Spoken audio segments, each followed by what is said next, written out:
మీ పిల్లల వయసు ఈరోజు 3 సంవత్సరాలు కావచ్చు, 3 సంవత్సరాల నుంచి 23 సంవత్సరాల లోపు ఎంతైనా కావచ్చు.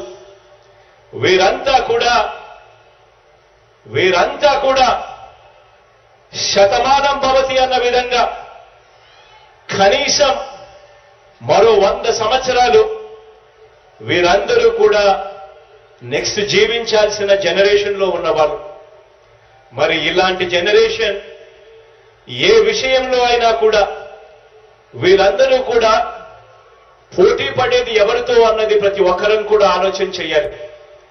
ఈ రోజున ఈ జనరేషన్ పోటీ పడేది రాబోయే రోజుల్లో ఈ గ్రామం ఆ గ్రామం కాదు, ఈ రాష్ట్రం ఆ రాష్ట్రం కాదు, మన పిల్లలు దేశంతో కాదు పోటీ పడేది, రేపొద్దున వీళ్ళు పోటీ పడేది ప్రపంచంతో పోటీ పడతారు అన్నది మనం అందరం కూడా జ్ఞాపకంలో పెట్టుకోవాలి.